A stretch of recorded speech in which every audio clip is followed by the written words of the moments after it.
ராட்டை நேயர்கள் அனைவருக்கும் வணக்கம். வணக்கம்ண்ணா. வணக்கம் பாஸ்கர். ஆஹ் 25 சீசன் இது வரைக்கும் முடிச்சிருக்கோம். அது போக ஸ்பெஷல் எபிசோட்ஸ் ஒரு 10 இருக்கும். 135 எபிசோட்ஸ் பேசியிருக்கோம் இது வரைக்கும் ராட்டையில். அது ஒரு கவனிக்கத்தக்க விஷயம். இந்த 135ல் ஒரே ஒரு வாரம் மட்டும்தான் நம்ம இது வரைக்கும் விடுப்பு விட்டோம். மற்றபடி விடல. இப்போ 26வது சீசன் வந்து நிகழற அரசியல் தேர்தல் களமா இருந்தாலும் சரி, ஜனநாயகம் சார்ந்த தத்துவார்த்த இருந்தாலும் சரி, ஒரு பெரிய நெருக்கடியை எல்லா தேசங்களும் சந்திக்கிறத கவனிக்கிறோம். நேரடியா சொல்லணும்னா ஜனநாயகம் படுகொலியில் இருக்காங்கிற மாதிரி கேட்கணும். நம்ம அந்த படுகொலி அது மாதிரி ரொம்ப அவநம்பிக்கையில வேணாம்னு சொல்லிட்டு இந்த ஜனநாயகத்தை முடிவுக்கு கொண்டு வர்றதுக்காக இந்த அரசியல் தலைவர்கள் செய்யக்கூடிய அபத்தங்களை பத்தி இந்த சீசன் முழுக்க பேசலாம்னு ஒரு யோசனை.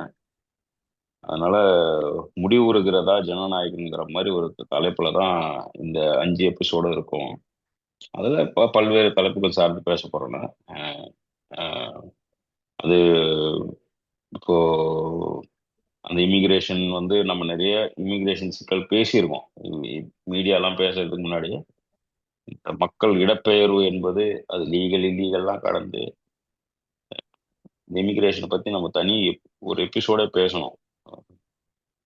எவ்வளோ பேர் இந்தியா விட்டு வெளியேறாங்க, சிட்டிசன்ஷிப்பை கைவிடுறாங்க, தெரிஞ்சு எவ்வளோ பேர் போறாங்க, தெரியாம எவ்வளோ பேர் போறாங்கலாம் நம்ம பேசியிருக்கோம்.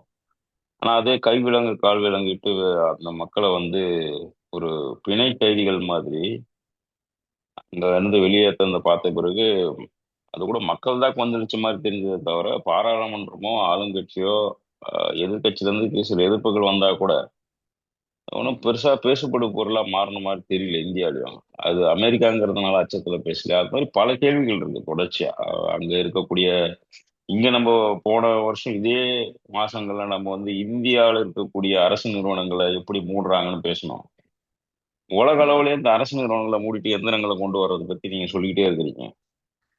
அப்போ எல்லா நாடுகள்லயும் இந்த நெருக்கடி இருக்கிறத கவனிக்க முடியுது.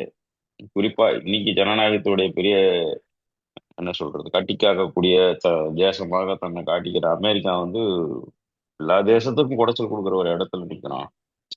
அப்போ இந்த ஜனநாயகத்தை பத்தி கேள்வி கேட்க வேண்டியிருக்கு. ரெண்டாவது இந்த ஒவ்வொரு சீசனும் இதனுடைய பொருளாதாரம் என்ன, சுற்றுச்சூழல் சம்பந்தமா இவங்க என்ன பாக்குறாங்க, தொழில்நுட்பத்தை என்னவா பாக்குறாங்கன்னு முழுக்க பேசலாம்னு ஒரு யோசனை. நீங்க தான் இதை இனிஷியேட் பண்ணீங்க. இந்த கான்டெம்பரரி அரசியல்ல இது எவ்வளவு முக்கியம், இந்த ஜனநாயகம் என்பது படுகொலிக்கு தள்ளப்படுது அப்படிங்கிறது எவ்வளவு முக்கியமா பாக்குறேன். இல்ல, நம்ம ஜனநாயகம் இன்னைக்கு இருக்கக்கூடிய சூழல் பார்த்தோம்னா எதெல்லாம் நம்மளை அண்டர்மைன் பண்ணுது ம். அப்படின்னு பார்த்தோம்னா, இன்னைக்கு ஜனநாயகத்துடைய கோர், அதாவது அதனுடைய மைய ஆஹ், கோட்பாடு என்னன்னு பார்த்தோம்னா, மக்களுக்கு தேவையானது மக்களுடைய ஆஹ், தேவைகளை முன்னிறுத்தி நடக்கக்கூடிய ஒரு அரசாங்கம் அப்படின்றது தான். ம். இப்போ அந்த அரசாங்கம் இப்ப நம்ம கிட்ட இருக்கா ம். அப்படின்னு நம்ம பார்க்க ஆரம்பிச்சோம்னா, நம்ம எல்லாருக்கும் தெரியும். ம். ஆஹ் அந்த அந்த ஒரு சூழல்ல நாம கிடையாது. ம். நாம என்ன சொல்றது, இப்போ நம்மளுடைய அரசாங்கம் ரெண்டு மூணு விஷயங்களை ம். சார்ந்து இருக்குது.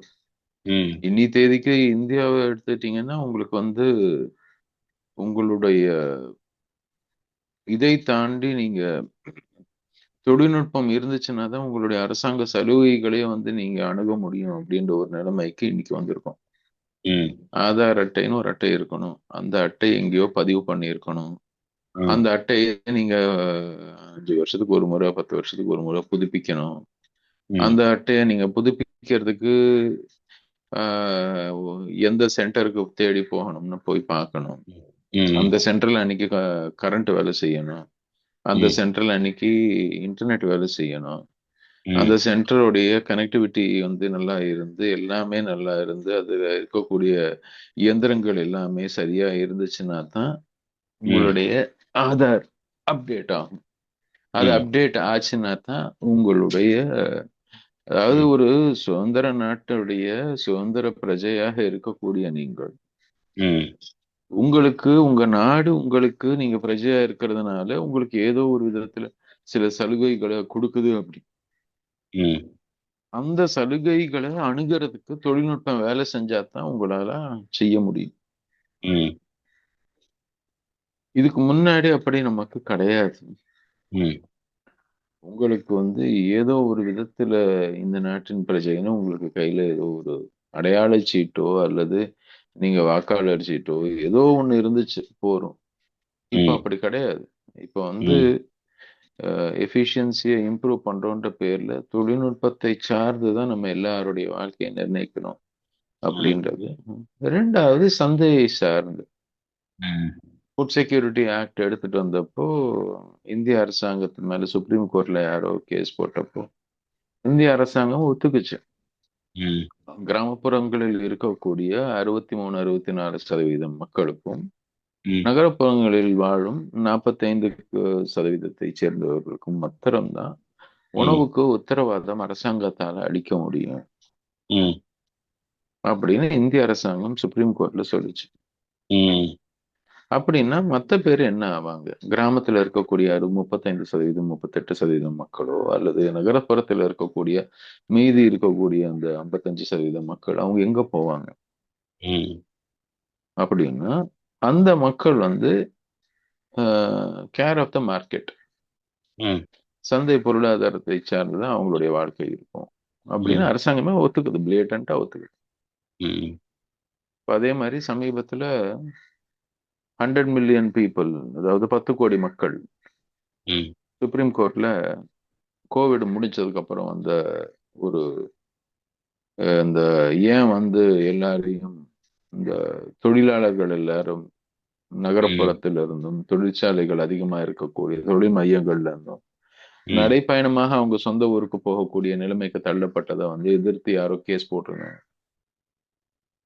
அந்த கேஸை பார்க்கையில இந்திய அரசாங்கம் அதற்கு வந்து பேசும்போது இந்தியாவில் ஒட்டுமொத்தமாக 100 மில்லியன் பீப்புள், 10 கோடி மக்கள் வந்து இதுல இருக்கிறாங்க, அது மைக்ரண்டா இருக்கிறாங்க, மைக்ரண்ட் லேபரர்ஸா இருக்காங்க. ம், ஆனா அவங்கள பத்தின எந்த விதமான தரவுகளும் எங்ககிட்ட இல்ல அப்படின்னு அரசாங்கம் சொல்லிச்சு. ம், அப்ப அந்த தரவுகள் அப்போ 100 கோடி 10 கோடி மக்களை பத்தி உங்ககிட்ட எதுவுமே இல்ல, ஊரை விட்டு ஊரு போறவன் பத்தி உங்ககிட்ட இல்லைன்னா அப்ப நீங்க யார பத்தி நீங்க வந்து டேட்டா வச்சிருக்கீங்க ம், அப்படின்றது ஒரு கேள்வி அரசாங்கத்தின் பால் நம்ம வந்து கேட்கலாம். ம், ஆனா அப்ப இவங்களை பத்தின டேட்டா யார்கிட்ட இருக்கும் அப்படின்னு இன்னொரு இப்போ மக்களை மையப்படுத்தி நம்ம இந்த கேள்வி கேட்கணும்னா அப்ப இந்த டேட்டா யார்கிட்ட இருக்கு அப்படின்னு பார்த்தோம்னா இந்த டேட்டா வந்து இன்னி தேதிக்கு தொழில் அவங்கள வந்து யார் வந்து வேலைக்கு அமர்த்துறாங்களோ அந்த தொழிற்சாலைகளுக்கு கிட்டதான் இருக்கு. ம், இன்னும் தெளிவா சொல்லணும்னா அந்த கான்ட்ராக்டர் ஒருத்தர் இருப்பான், அவங்க கிட்டதான் இருக்கும். ம், அப்போ நம்ம நாடு வந்து யார் கவர்ன் பண்றாங்க, மக்களுடைய ம், வாழ்வாதாரத்தை யார் வந்து நிர்ணயம் பண்றாங்கன்னு பாத்தீங்கன்னா மக்களுடைய ம், குடியுரிமை சார்ந்த விஷயங்களை கூட யார் நிர்ணயம் பண்றாங்கன்னு பாத்தீங்கன்னா ஒரு பக்கம் தொழில்நுட்பம் ம், அல்லது தொழில்நுட்ப சர்வீஸ் ப்ரொவைடர்ஸ் நம்ம சொல்லக்கூடிய தொழில்நுட்ப சேவைகளை வழங்கக்கூடிய தனியார் நிறுவனங்கள். ம், அதுல எல்லாமே அந்த கருவி நீங்க வந்து உங்க கையை ஸ்கேன் பண்ற கண்ணை ஸ்கேன் பண்ற கருவி விற்கிறவன்ல இருந்து ஆரம்பிச்சு அதற்கான ம், மென்பொருள் தயாரிக்கிறவன், அந்த கம்ப்யூட்டர்ல அதை பார்க்கிறவன், அந்த கம்ப்யூட்டர்ல பார்க்கிறவன திறன் கொடுக்கக்கூடிய பயிற்சிகள் கொடுக்கிறவன், அந்த கம்ப்யூட்டர்ல இருக்கக்கூடிய மென்பொருள், அதுக்கப்புறம் அந்த இன்டர்நெட், அந்த இன்டர்நெட்டோடைய புரோட்டோகால், அது எல்லாத்தையும் கனெக்ட் பண்ணக்கூடிய ஹார்ட் எக்யூப்மெண்ட்டை தயார் பண்றவன், மோடம்ல இருந்து எல்லாத்தையும் தயார் பண்றவன், இது எல்லாத்தையும் ம், எடுத்துட்டு போய் ஒரு சர்வர்ல வச்சிருக்கிறான், அந்த சர்வரை உற்பத்தி பண்ணவன், அந்த சர்வரை மெயின்டைன் பண்றவன் அப்படின்னு ஏறத்தாழ ஒரு ஈஸிலி ஒரு 10-12 பேரு உங்களுக்கு வெளிப்படையாக உங்களுக்கு தெரிஞ்சே வந்து ஒரு தொழில்நுட்பத்துல அவங்கள சார்ந்து இருக்கிறீங்க. ம், இதுக்கு பின்னணியில இருக்கக்கூடிய பாத்தீங்கன்னா இந்த எந்த தொழில்நுட்பமும் வந்து இந்த மாதிரி மிகப்பெரிய தொழில்நுட்பங்கள் எல்லாம் நம்ம புரிஞ்சுக்க வேண்டியது என்னன்னா it's an aggregation of many service providers. ம், சோ நீங்க உங்க வீட்டுக்கிட்ட இருக்கக்கூடிய ஒரு ஆதார் சேவை மையத்துல போய் நீங்க ம், உங்களுடைய பதிவு பண்றீங்கன்னா, ம், அந்த பதிவு அங்கிருந்து அந்த ஆதாருடைய சர்வருக்கு போயிட்டு திரும்பி வந்து வெரிஃபை பண்ணுது அப்படின்னா, ம், ம், இடையில அட்லீஸ்ட் ஒரு 25, 30 பேராவது சர்வீஸ் ப்ரொவைடர் வந்து உங்களுடைய அந்த இத வந்து வேரியஸ் லெவல்ஸ் ஆஃப் என்கிரிப்ஷன்ல அவங்க வந்து அந்த மெசேஜ எடுத்துட்டு போறாங்க, திரும்பி எடுத்துட்டு வந்து குடுக்குறாங்க. ம், அதனுடைய ஒட்டுமொத்த டேட்டா அவங்க வந்து அரசாங்கம் செக்யூரா இருக்குதுன்னு சொன்னா கூட, ம். இவ்வளவு பேரை சார்ந்து இருக்குது உங்களுடைய தனிநபர் உரிமையை நீங்கள் வந்து ஆக்சஸ் பண்றதுக்கே வந்து இவ்வளவு பேரை சார்ந்து இருக்கீங்க, வெறும் தொழில்நுட்பத்துல மாத்திரமே. ம், ம், சந்தை பொருளாதாரம் மற்றும் அந்த அக்ரிகேட்டட் தொழிற்சாலைகள் மற்றும் தொழில் மையங்கள்ல இன்னமும் ம், அதிக ஆட்களை சார்ந்து இருக்கு. ம், சோ அப்போ யாரு வந்து நம்ம குடியாட்சின்னு சொல்லக்கூடிய அந்த டெமோக்ரஸியை வந்து இப்பவே வந்து யார் நடத்துறாங்கன்னு பார்த்தாங்கன்னா, ம், நாம தேர்ந்தெடுக்கக்கூடிய எம்எல்ஏவோ எம்பியோ வந்து உங்களுடைய ஆஹ், உங்களுடைய ப்ரிவிலேஜஸை உங்க கொடுக்கக்கூடிய அந்த கெப்பாசிட்டி அவங்க கிட்ட கிடையாது. ம், ம், இன்னைக்கு ஒரு எம்பியோ ஒரு எம்எல்ஏவோ வந்து நினைச்சாருன்னா ம், உங்களுக்கு எந்த விதமான ஒரு ப்ரிவிலேஜும் அவரால் கொடுக்க முடியாது. நீங்க தேர்ந்தெடுக்கப்பட்ட நான் உனக்கு தானே ஓட்டு போட்டேன், எனக்கு இந்த ப்ரிவிலேஜ் எனக்கு பண்ணுன்னு சொன்னா அவரு திரும்பி அதிகாரியை தான் பார்ப்பாரு. ம், அந்த அதிகாரி கடைசியில யார்கிட்ட உங்களை தள்ளி விடுவாருன்னு பாத்தீங்கன்னா, ஒரு கம்ப்யூட்டர் அசிஸ்டன்ட் கிட்ட தள்ளி விடுவாரு. அவர்கிட்ட போங்க, உங்க ஆதார் அட்டை எடுத்துட்டு வாங்க, அவர் ம், உங்களுக்கு சரியா பண்ணி கொடுத்துருவாரு அப்படின்னுவாரு. ம். சோ நீங்க ஓட்டு போட்டவர்களை சார்ந்து உங்களுடைய கவர்னன்ஸ் கிடையாது. அதுல இருந்து ரொம்ப தூரம் விலகி போயிட்டோம். இப்போ இது இது ஒரு வந்து மைக்ரோ எனக்கு லெவல்ல நம்ம தேசத்தை பத்தி இருக்குது. இப்போ கடந்த ஒரு 15 நாளா நம்ம அமெரிக்கா தான் நம்ம ஏதோ இப்போ ப்ரியாரிட்டி நியூஸ் மாதிரி பார்த்துக்கினே இருக்க வேண்டிய சூழல் இருக்கு. அதுல யார் பல்வேறு மேலயாவது குண்டு அமைப்பு போட்டுருவானுன்னு பயங்கய்யா, அதுக்கு தானே பார்க்க அதான் வேண்டி இருக்கு. பாதுகாப்பு தான். இல்ல அவன் அதுல தான் திடீர்னு இப்போ வந்து நீங்க சொல்லும்போது ரெண்டு கிரீன்லாந்து முக்கியமான என்னதுங்கிறான், விஷயங்களை பாலஸ்தீனை எடுத்து பேசணும். தூக்குறாங்கிறான். ம். சரி, சாரி, சொல்லுங்க. ரெண்டு முக்கியமான விஷயங்கள் கவனிக்கிறேன். ஒண்ணு வந்து அமெரிக்கா இன்ஸ்டிடியூஷன்ஸ் வந்து உலக அளவுல பயன்பாடு அடையக்கூடிய இன்ஸ்டிடியூஷனான யுஎஸ் எய்டு, அப்புறம் அதே தேசத்துக்கு தேவையான டிஓஜி அமைப்பு, டிபார்ட்மெண்ட் ஆஃப் கவர்மெண்ட் எஃபிஷியன்சி, இது எல்லாமே மஸ்கோடைய கையில போய் எலெக்ஷனை நடத்துனது மட்டும்தான் மஸ்க்னு நினைச்சிருந்தோம். எலெக்ஷனுக்கு பின்னாடி அரசாங்கத்தை ரன் பண்றதே இவர் என்னமோ பப்பட் மாதிரி ஆயிட்டாரோன்னு தோணுது. ட்ரம்ப் வந்து ஒரு ஒரு பப்பட் மாதிரி ஆயிட்டது மாதிரியும் இவர் மொத்தத்தை நடத்துற மாதிரி இருக்கு. அதுல ஒரே ஒரு நம்பிக்கை விஷயம் என்னன்னா, ஒரு அட்டர்னி ஜெனரல் பெண் வந்து இதுக்கு எதிராக இது பண்ணி அந்த டேட்டா பிரைவசியை காப்பாத்திருக்காங்க, நிறுவனத்தை காப்பாற்ற முடியல. ம், அந்த டேட்டா வந்து மொத்தத்தில் மஸ்க் வச்சிருக்கிற டேட்டாவை டெலீட் பண்ணிடணும். ரெண்டாவது அந்த பிரைவேட் டேட்டா யாரோட டேட்டாவும் பயன்படுத்தக்கூடாது. டெஸ்லா, ரெண்டாவது அந்த டிஓஜி அமைப்பும் பயன்படுத்தக்கூடாது, எஃபிஷியன்சி கவர்மெண்ட் எஃபிஷியன்சி அமைப்பும் பயன்படுத்தக்கூடாதுன்னு அவங்க நேற்று சண்டை போட்டு அதுக்கு ஒரு தீர்ப்பு வாங்குறாங்க. ஒரு பக்கம் நம்பிக்கையா இருக்கு.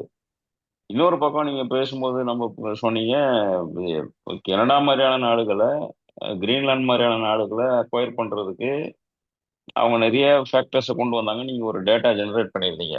ஆம், ஒரு நேஷன் பத்தின ஒரு டேட்டா ஒன்று. இன்னொன்று வந்து ஏஐ தான் அதிக தண்ணியை பயன்படுத்துது யூஎஸ்லங்கிறது நிறைய பேருக்கு தெரியாத ஒரு தகவல். ஒரு ஜேர்னலிசம் டிபார்ட்மெண்ட் இதை கவனிச்சு பார்க்கவே இல்லை. நம்ம ஆனால் ஏஐ வந்து அதிக பவரை வந்து கன்சியூம் பண்ண ஆரம்பிச்சிருச்சுன்னு நம்ம பேசியிருக்கோம். ம், அது அது வந்து ரெனியூபிள் ரிசோர்ஸா இருந்தாலும் சரி, நான் ரெனியூபிளா இருந்தாலும் சரி, ஏஐ தான் இன்னைக்கு அதிகமான பவர் கன்சியூம் பண்ணுதுங்க. ஆனா ஒரு நியூக்ளியர் ரியாக்டர் மாதிரி இது தனக்கு கூலண்ட்டுக்காக தண்ணி எவ்வளவு யூஸ் பண்ணுதுன்னு நமக்கு தெரியாது. அந்த ம், தகவல் புதுசு. இது ரெண்டும் நீங்க சொன்னாதான் ரெண்டு வெவ்வேறு வேரியேஷன்ஸ் புரியும் எனக்கு. தொழில்நுட்பம், அவர் செக்யூரிட்டியும் வேணாங்கிறாரு, சிஐஏ வேணாங்கிறாரு. ஆனா ஏஐ வேணும்னு தீர்க்கமா அடம் பிடிக்கிற உலகத் தலைவர்கள் ரெண்டு பேரும், ஒன்னு மோடி ஐயா, இன்னொருத்தர் ட்ரம்ப் ஐயாவும் தீவிரமா ஆர்டிபிஷியல் இன்டெலிஜென்ஸுக்கு ஆதரவு கொடுக்கக்கூடியவங்களா இருக்காங்க அதனுடைய சம்மிட்ல கூட.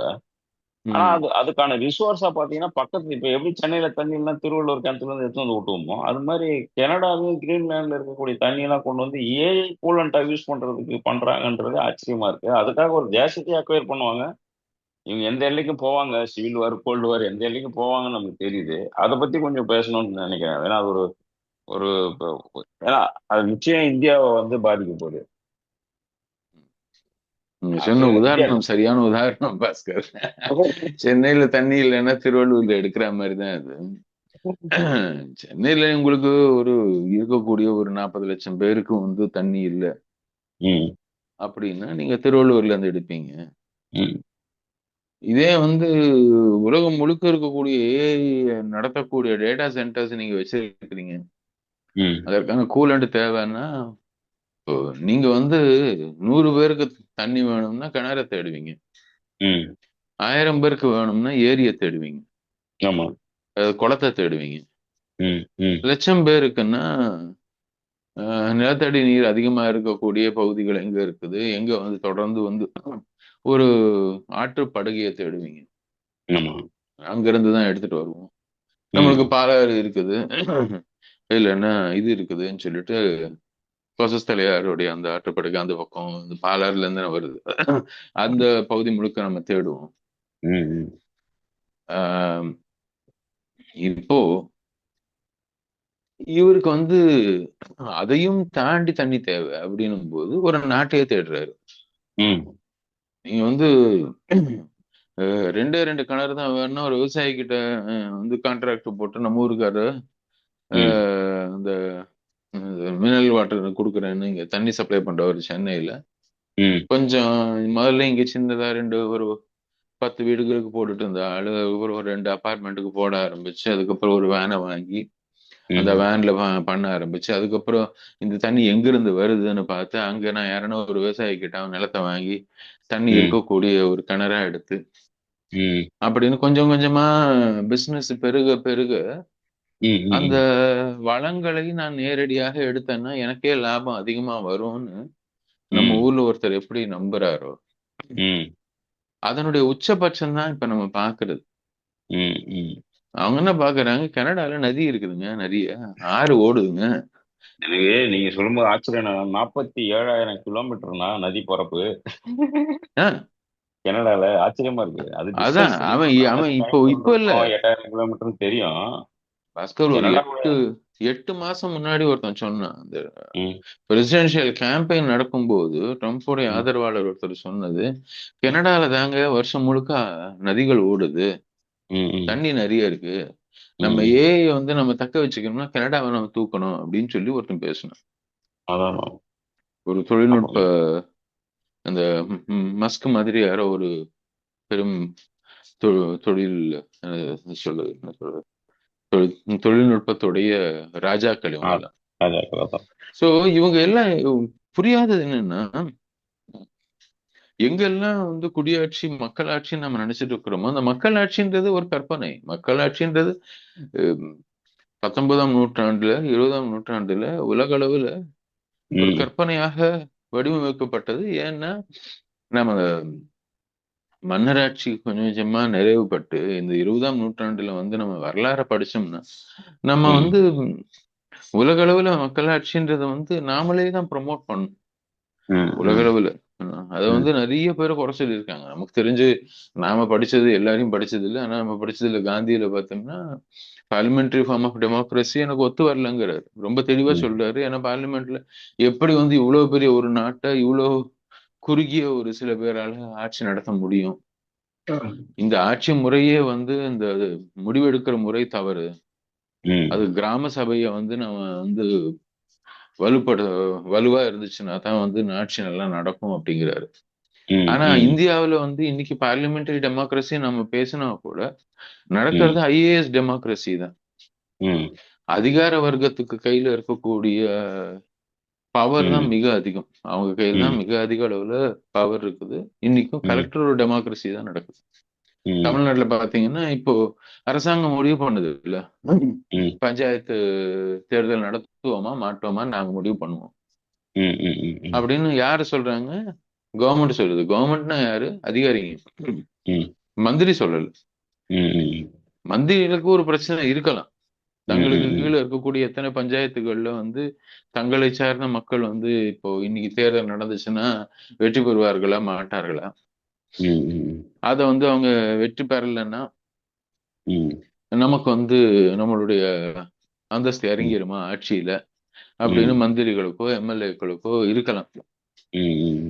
அது வந்து அவங்களுடைய ஈகோ பிரச்சனை. இந்த ஈகோ பிரச்சனையை பயன்படுத்தி அதிகார வர்க்கம் தான் வந்து என்ன பண்ணுது, வேண்டாம் பஞ்சாயத்துகளோட என்னைக்குமே மல்லு கட்டுறது இப்ப கஷ்டம். ம் அவங்களுடைய பவரும் நாமளே எடுத்துக்கலாம் ம் ம் அப்படின்னு சொல்லி அதிகார வர்க்கம் தான் யோசிக்குது இல்லையா? 2 பேரும் ம் சேர்ந்து தானே அந்த முடிவு எடுத்திருப்பாங்க. ம் அதாவது ஒரு ஒரு மக்களாட்சியில எவ்வளவு முக்கியமானது ஒரு பஞ்சாயத்து எலெக்ஷன், எவ்வளவு சர்வசாதாரணமா அதை வந்து நாங்க தள்ளி போடுறோம்னு சொல்லி கடந்து போறோம். அந்த ஒரு முடிவு எடுத்து அந்த முடிவை கடந்து போறோம் பாருங்க. ம் இப்போ ஒரு எம்எல்ஏ எலெக்ஷனோ ஒரு எம்பி எலெக்ஷனோ வந்து தள்ளி போச்சுன்னா ஊர்ல இருக்கக்கூடிய முதல்ல வந்து இதற்கு ஆட்சேபம் தெரிவிக்கிறது கட்சிக்காரங்களா இருப்பாங்க. ஏன்னா கட்சிகள் வந்து இதனை சார்ந்துதான் இருக்குது. ம் ரெண்டாவது அந்த கட்சிக்கு காசு கொடுக்குறான் பாருங்க. இன்னி தேதிக்கு கட்சியில வந்து கட்சின்றதே ஒரு மூலதனம் வாங்கி, அதாவது இந்தியாவுல முதல் முறையாக ஆஹ், நம்ம இவர் சரத் பவாருடைய கட்சி இருக்குது இல்லைங்களா? ம் அந்த கட்சி தான் நியூயார்க் ஸ்டாக் எக்ஸ்சேஞ்சில் பதிவு பண்ணாங்க.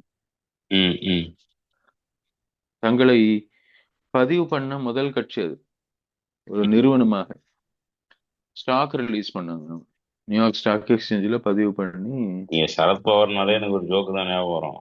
பார்லிமெண்ட்ல விவசாய தற்கொலை காரணம் விதர்பா ரீஜனுக்கு காதல் தோல்வின்னு வருவாரு. ஆமாமா. அவர் அதனாலதான் இப்ப அதுதான் ஃபர்ஸ்ட் சமீபத்துல எனக்கு ஸ்ட்ரைக் ஆகும் ரொம்ப அவரை ஆச்சரியமா பத்தி இருந்தது. பேசினாலே. ஒரு ம் அவர் வந்து வெறும் சுகர் கேன் ஃபார்மர்ஸ்க்கு மாத்திரமே, பணக்கார விவசாயிகளுக்காக மாத்திரமே வேலை பண்ண ஒரு விவசாய தலைவர் அவர்.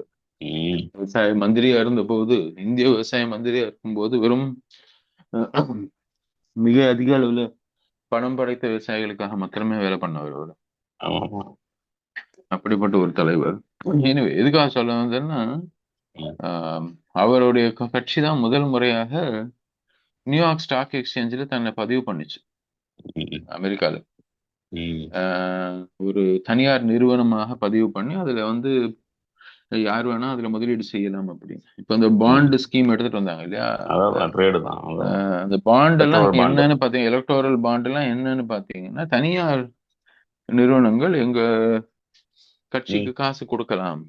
ம் அதுக்கு உச்சபட்ச வரம்புன்னு எதுவுமே கிடையாது. யார் வேணா எவ்வளவு வேணா கொடுக்கல. அதனாலதான் வந்து ஒரு கம்பெனி வந்து தன்னுடைய ஒட்டுமொத்த டேர்ன் ஓவர் மாதிரி 10 மடங்கு வந்து ம், கிட்டத்தட்ட கட்சிகளுக்கு மாத்திரம் இந்த ம் பாண்ட் வாங்கி கொடுத்தாங்க அப்படின்னு செய்திகள்லாம் வந்த மாதிரி நினைவு எனக்கு. ம் ஸோ ம் அதாவது எதற்கு வந்து எது யாரு இப்போ கட்சிகளை வந்து நடத்துறது முழுக்க முழுக்க வந்து இவங்க தான், தனியார் ம் நிறுவனங்கள் தான் ஆமாம். இந்தியாவில். அப்போ தனியார் நிறுவனங்களுடைய நன்கொடையை சார்ந்து இருக்கக்கூடிய கட்சிகள் ம் எப்படி அவங்க வந்து தாங்களே எதுவும் வித்தியாசமா யோசிப்பாங்க, செய்வாங்க?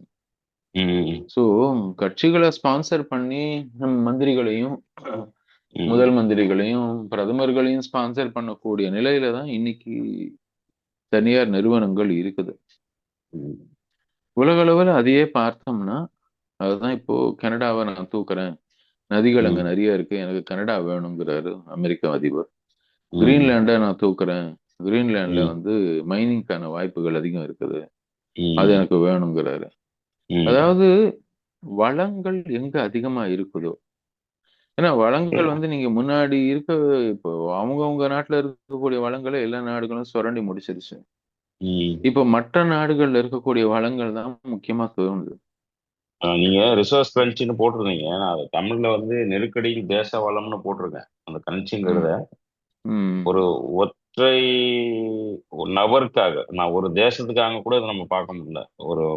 ஒரு எலான் மஸ்க் மாதிரி, ஒரு ஜெப் பெசாஸ் மாதிரி ஒரு தனி நபருடைய நிறுவனத்தையோ, அதெல்லாம் நிறைய பேர் பிழைக்கிறாங்கிற கதையெல்லாம் கொண்டு வராங்க. அதை தாண்டி இவர்களுடைய ஆசையை நிர்மாணம் பண்ணிக்கிறதுக்காக எத்தனை இந்த தேசத்தினுடைய வளத்தை சுரண்டுறாங்கன்றத விட சுருக்குறாங்கன்னு தான் பார்க்க வேண்டியது.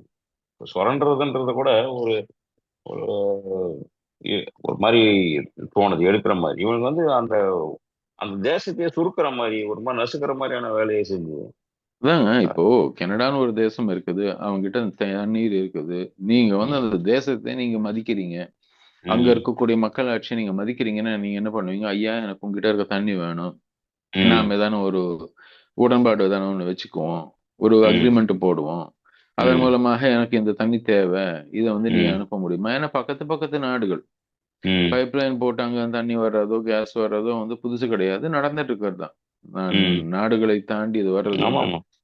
அப்போ நீங்க அந்த நாட்டுடைய இறையாண்மைக்கு, அந்த நாட்டுடைய ஒரு தனியாக இருக்கக்கூடிய ஒரு நாட்டுடைய சோவரின் ஸ்டேட்டஸ்க்கு நீங்க வந்து மரியாதை கொடுக்குறீங்க. ம். எப்ப நீங்க எனக்கு அது தேவைங்க, அதனால தூக்குறாங்க அவங்கள அப்படின்னு ம். சொல்றீங்களோ, இது ம். வந்து ஒரு என்ன சொல்றது? ஒரு அடாவடி ராஜ்யம் தான் இது. இது வந்து மக்களாட்சியோடைய முடிவு இது. என்ன பார்த்த வரைக்கும் நான் பார்க்கிறது என்னன்னா, ம். இது மாரி எங்கெங்கெல்லாம் வந்து அரசியல்வாதிகள் பேச துவங்கி இருக்கிறார்களோ, ம். வளங்களை நோக்கி டார்கெட் பண்றாங்க. இப்போ ம். ம். இப்போ சைனாவை எடுத்துட்டோம்னா, இப்போ காங்கோ முழுக்க சைனா தான் வந்து ஆக்கிரமிப்பு. ம். வந்து அந்த அரசாங்கத்துக்கு தேவையான அனைத்து கடனோட உதவியும் அவன் குடுக்குறான். அவன் வந்து சைனா தேசம் வந்து கொஞ்சம் முன்னாடி யோசிக்கிறதுனால அவன் என்ன பண்றான்னா, இந்த எலக்ட்ரிக் வெஹிக்கிள்ஸை நோக்கி தான் உலகம் போயிட்டு இருக்குது. சோலார் பேனலை நோக்கி உலகம் போயிட்டு இருக்குது அப்படின்னா, அந்த சோலார் பேனலுக்கும் அந்த எலக்ட்ரிக் வெஹிக்கிளுடைய பேட்டரியை உற்பத்தி பண்றதுக்கும் எங்கெல்லாம் வந்து எந்தெந்த இயற்கை வளங்கள் தேவை, ஓ! அந்த வளங்கள் சரி, எந்த சரி. நாட்டுல இருக்கு, சில்க் ரூட்ன்னு அந்த மாதிரி லித்தியம் ரூட்ன்னு ஒண்ணு வந்துரும்னு நினைக்கிறேன். ஆமா, எங்க எல்லாம் அது இருக்கு, ம். அந்த நாடுகள் எல்லாத்தையும் குறி வச்சு அந்த நாடுகளை நேரடியா போய் சந்திச்சு அவர்கள் ம். நாட்டுல மிக அதிக முதலீடு போட்டு அந்த வளங்களை உலக அளவில் அந்த வளங்களை நீங்க வந்து வாங்கணும். ம். இன்னைக்கு நம்ம நாட்டுல சொல்லியிருக்கிறாங்க, நாங்க மைக்ரோ ப்ராசஸர் இங்க உற்பத்தி பண்ணுவோம் இந்தியாவுல அப்படின்னு. ம். மிகப்பெரிய அளவுல பொருள் உதவி முதலீடு போட்டு நாங்க பண்றோம்னு. நமக்கு ம். என்ன பிரச்சனை வரும்னா, முதலீடு பெரிய முதலீடுன்னு வந்துச்சுனால முதல்ல வாயை பொளந்துட்டு வந்து நிக்கிறது வந்து ம். இருக்கக்கூடிய எல்லா லஞ்சம் வாங்குறவனும் தான். ம். அரசியல்வாதியில இருந்து, அரசியல் கட்சியில இருந்து, பியூரோக்ராட்ல இருந்து, அவன் ம். அசிஸ்டன்ட்ல இருந்து, அவன் மாமன், மச்சான், சொந்தக்காரன்ல இருந்து, ம். ஏதாவது தொழில் நடத்தணும் அப்படின்னா, ம். தொழில் துவங்கணும் அப்படின்னா, இன்னைக்கு நம்ம ஸ்டார்ட் அப்னு எவ்வளவு பேசுறோம் இல்லையா? ம். ஸ்டார்ட் அப் வந்து நான் வந்து ஒரு விதமா நான் எப்படி பார்க்கிறேன்னா, இந்த ஸ்டார்ட் அப் கலாச்சாரம்னு இன்னைக்கு பேசுறது அரசாங்கங்கள் வந்து போட்டி போட்டுட்டு வந்து எல்லாரையும் வந்து நீங்க தொழில் தொடங்குங்கன்னு சொல்றது வந்து ம். 2 விஷயம் பார்க்கிறேன். ஒண்ணு அவங்களுடைய கையாலாகத்தனம்.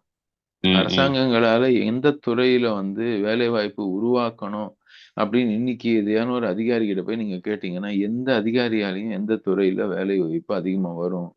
அப்படின்னு அவங்களாக சிந்திச்சு சொல்ல முடியாது.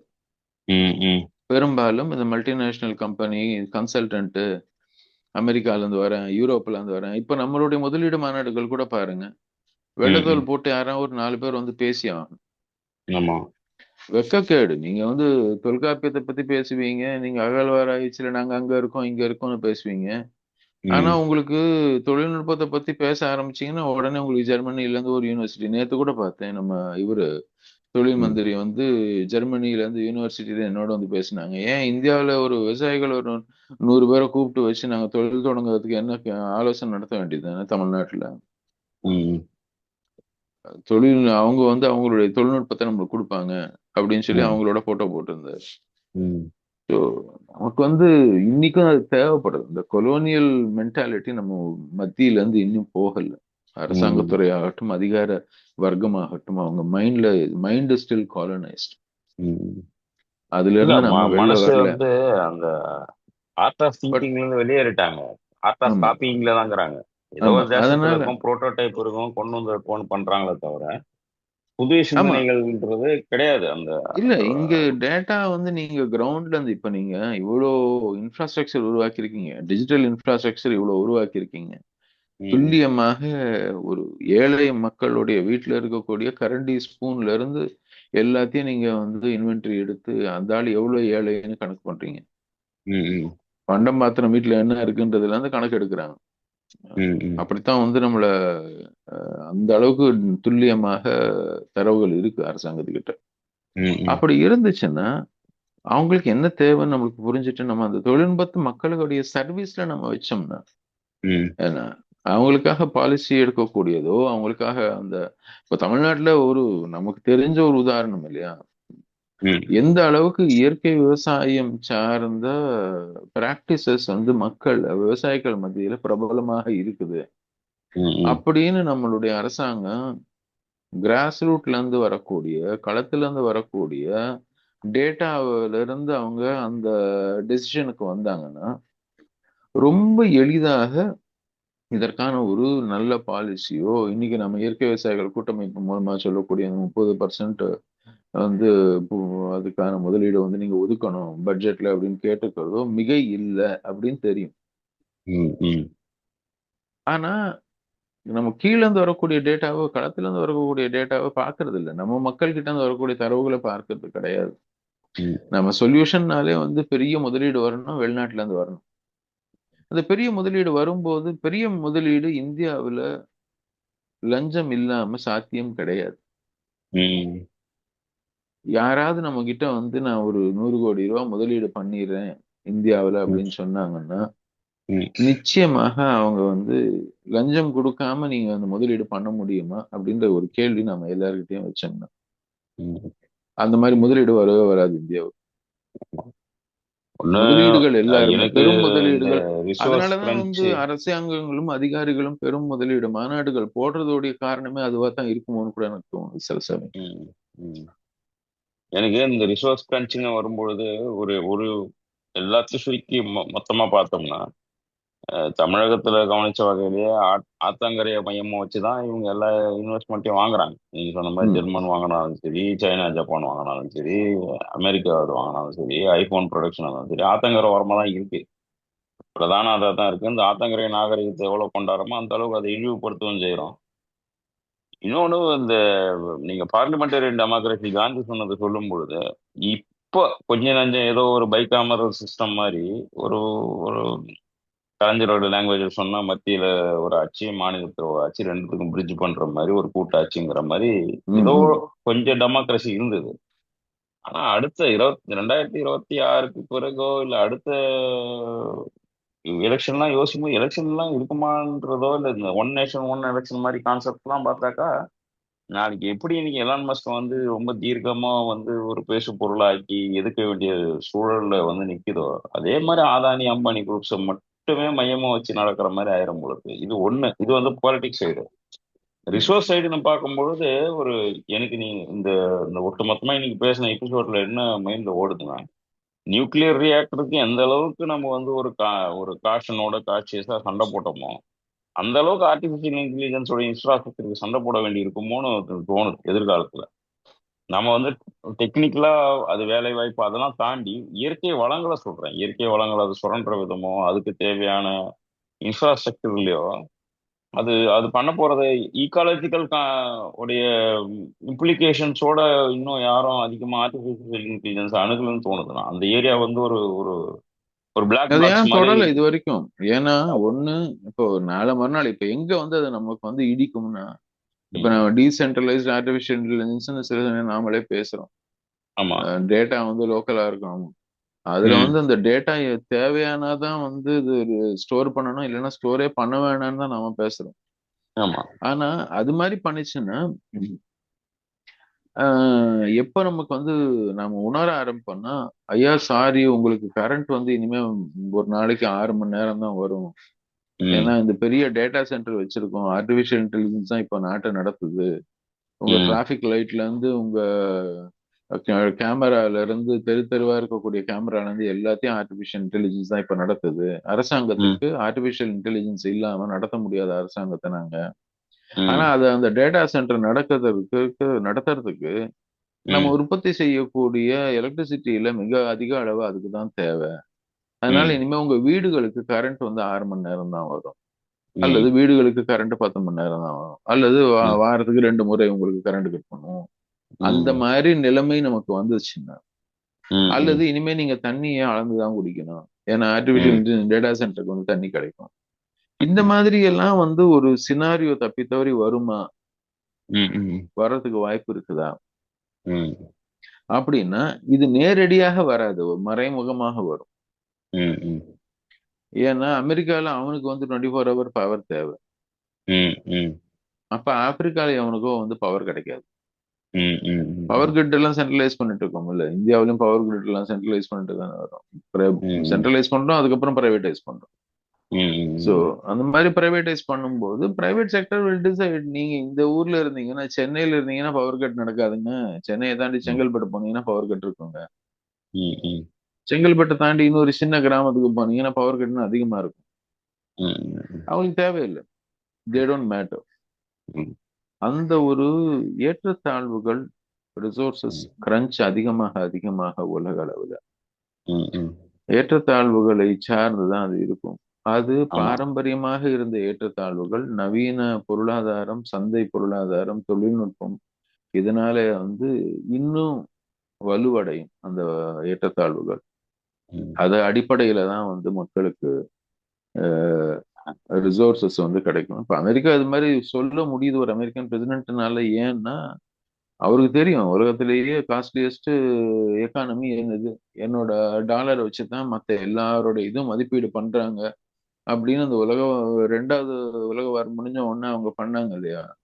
ஆமா. உலகப்போர் முடிஞ்ச உடனே, அந்த ஒரு வேர்ல்டு வார் முடிஞ்ச உடனே அவங்க பண்ண அந்த ஒரு மாற்றத்தை உலகத்துல இருக்க எல்லாரும் ஒத்துக்கிட்டதுனாலதான் ம், ம். இந்த இது அவங்களால செய்ய முடியும்.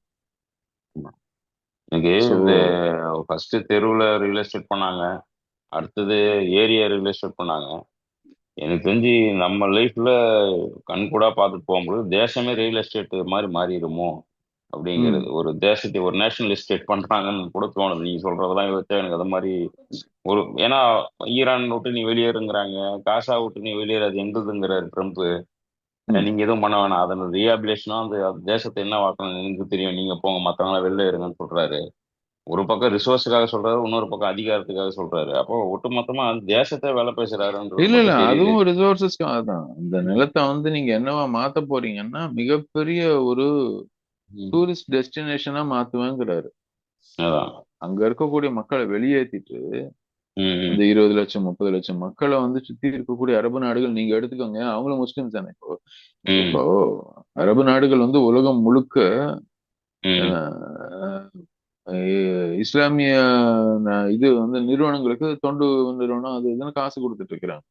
ம், என்ன ம், இவர் என்ன ம். சொன்னாரு, ஏன் அவனுக்கு அங்க நீங்க காசு கொடுத்து அவனை ஒரு கவர்மெண்டா நிக்க வச்சிருக்கீங்க, அவன் உங்க ம். ஊருக்கு அனுப்புறேன் அப்படிங்கிறாரு. அவனுக்கு அது அதான். ஒத்து வராது. ஏன்னா அவன் மற்ற நாடுகள்ல அவனுக்கு வேலை செய்யறவனுக்கு தான் அவன் காசு கொடுப்பான். அவன் மறைமுகமா பண்ணிட்டு நேரடியா பண்றாரு. இப்போ இவரு எடுத்துட்டு போ, ம், உங்க ஊருக்கு எடுத்து போய் வச்சுக்கோ, நான் இதை ஒரு டூரிஸ்ட் டெஸ்டினேஷனா மாத்துறேன்.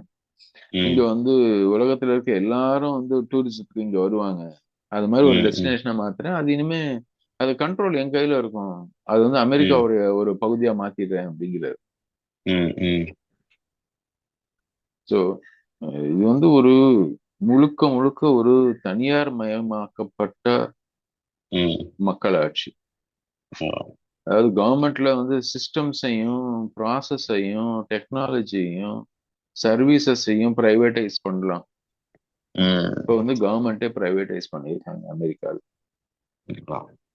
அதுதான் இப்போ அது நம்ம எல்லா பார்த்துட்டு இருக்கோம். தேசத்துக்கும் அது ஒரு மாடலாவும் இருக்கு. ஆல்ரெடி கொஞ்சம் ம். கொஞ்சமா பாக்குறோம், முழு வீச்சுல பார்ப்போம்னு நினைக்கிறேன்.